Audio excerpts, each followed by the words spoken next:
चलिए दोस्तों, आज समझते हैं सिस्टम ऑफ गवर्नमेंट के बारे में। क्या होता है प्रेसिडेंशियल फॉर्म ऑफ गवर्नमेंट, क्या होता है पार्लियामेंट्री फॉर्म ऑफ गवर्नमेंट, कौन सा बेहतर है और इंडिया ने पार्लियामेंट्री फॉर्म ऑफ गवर्नमेंट ही क्यों चुना। इस पूरे मुद्दे को समझते हैं और जानते हैं द यूथ स्पीक्स विद देव के इस एपिसोड में। At the stroke of the midnight hour, when the world sleeps, India will awake to life and freedom. दोस्तों, इंडिया का parliamentary form of government Westminster model को फॉलो करता है, यानी British model को फॉलो करता है। इसका मतलब यह है कि इसमें तीन चीजें काफी इंपॉर्टेंट होती है।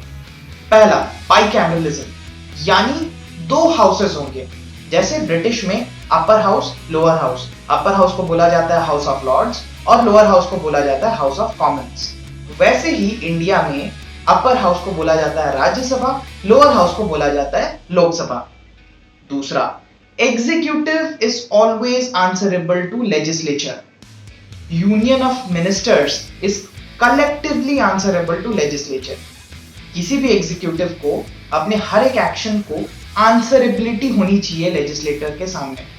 और तीसरा, cabinet is the nucleus of power, यानी प्राइम मिनिस्टर और उनके cabinet of minister, interim government के पास सारा पावर होता है। जब इंडिया अपनी गवर्नमेंट के स्ट्रक्चर के बारे में सोच रही थी तो उनके सामने दो ऑप्शंस थे। पहला, प्रेसिडेंशियल फॉर्म ऑफ गवर्नमेंट, दूसरा पार्लियामेंट्री फॉर्म ऑफ गवर्नमेंट।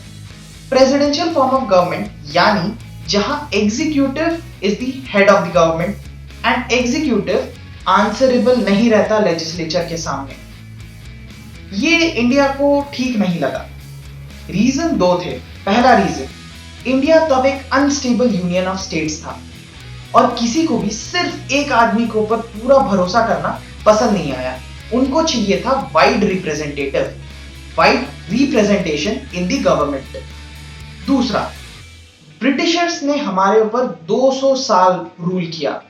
हम उनके सिस्टम ऑफ गवर्नमेंट से ज्यादा फेमिलियर थे और वही हमें ठीक लगा अप्लाई करने के लिए।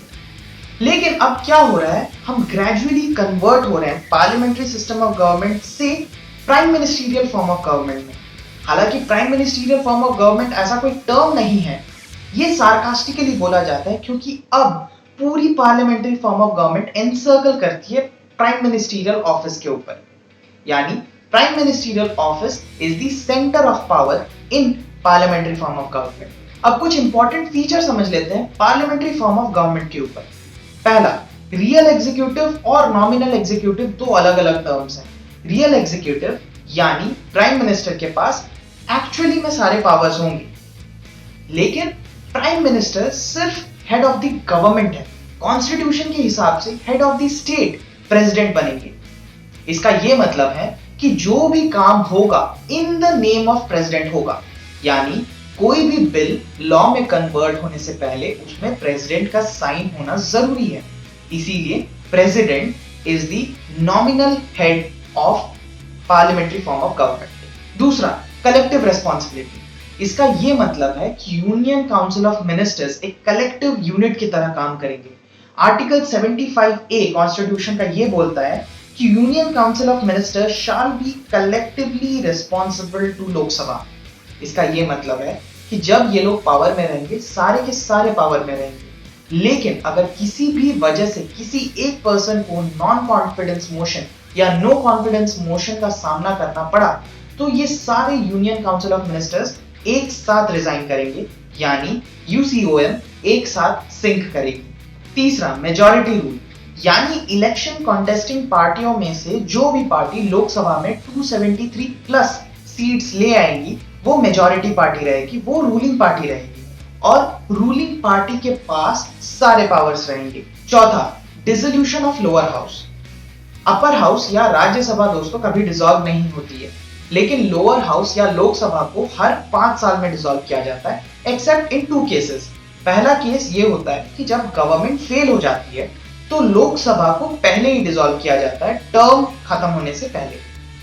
दूसरी केस, जब नेशनल इमरजेंसी लग जाती है तो टर्म खत्म होने के बाद भी जब तक नेशनल इमरजेंसी लगी हुई है तब तक लोअर हाउस या लोकसभा चेंज नहीं होती है। इसके अलावा कभी भी 5 साल खत्म होते ही लोकसभा को डिसॉल्व किया जाता है। ये करना इसीलिए जरूरी है दोस्तों क्योंकि ताकि पब्लिक गवर्नमेंट के ऊपर चेक लगा सके और डेस्पोटिज्म या अथॉरिटेटिव गवर्नमेंट होने से देश को बचा सके। एज कंपेयर टू दिस, अगर हम प्रेसिडेंशियल फॉर्म ऑफ गवर्नमेंट को देखते हैं तो वहां प्रेसिडेंट ही हेड ऑफ स्टेट और हेड ऑफ गवर्नमेंट दोनों होता है। दूसरा, प्रेसिडेंट या executive is not answerable to legislature. और तीसरा, वहां doctrine of separation of powers चलते हैं। इसका यह मतलब होता है कि लेजिस्लेचर लॉ बनाएगा, एग्जीक्यूटिव लॉ को एग्जीक्यूट करेगा और जुडिशरी लॉ को इंटरप्रेट करेगा। लेकिन यही सेम काम इंडिया में भी होता है।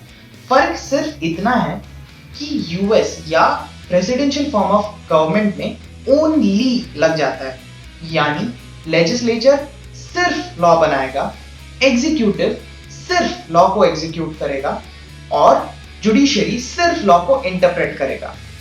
लेकिन अगर हम इंडिया में देखते हैं तो जो प्राइम मिनिस्टर होता है वो एग्जीक्यूटिव को भी हेड करते हैं और मेंबर ऑफ पार्लियामेंट भी होते हैं, यानी लेजिस्लेचर में भी बैठते हैं।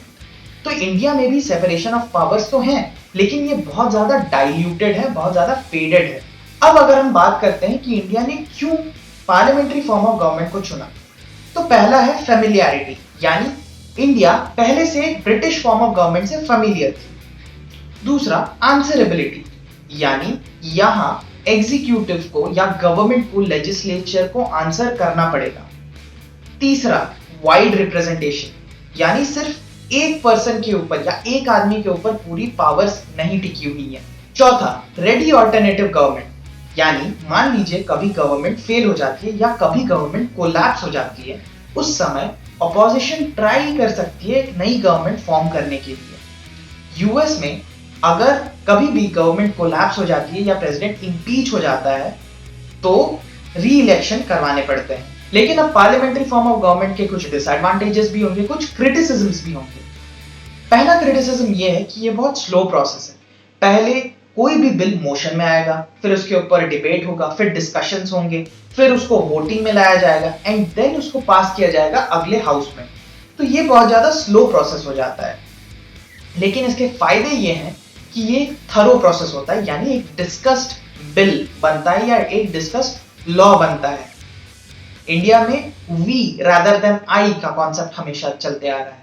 दूसरा, डिसकंटिन्यूटी ऑफ पॉलिसी, यानी मान लीजिए किसी भी गवर्नमेंट ने कोई एक बिल इंट्रोड्यूस किया पार्लियामेंट में और उस बिल को लॉ में कन्वर्ट होते होते उस गवर्नमेंट का टर्म खत्म हो गया। अब जो नई गवर्नमेंट आई वो ये भी हो सकता है कि उस पॉलिसी के ऊपर डिस्कशन ही ना करे, उस बिल के ऊपर डिस्कशन ही ना करे, ताकि वो पॉलिसी एनैक्टमेंट में ना आ सके। तीसरा, कैबिनेट एक्लिप्स, यानी पार्लियामेंट्री फॉर्म ऑफ गवर्नमेंट में अब most important office prime minister का बन गया, यानी प्रेसिडेंशियल फॉर्म ऑफ गवर्नमेंट और पार्लियामेंट्री फॉर्म ऑफ गवर्नमेंट में बहुत ज्यादा नैरो डिफरेंस हो गया है। आप दोस्तों, ये तो थी पार्लियामेंट्री और प्रेसिडेंशियल फॉर्म ऑफ गवर्नमेंट के बीच में डिफरेंस। एक यूथ होने के नाते आपको ये पता रहना चाहिए कि आपके देश की सरकार कैसे काम करती है और इसीलिए इस मुद्दे को समझना जरूरी है।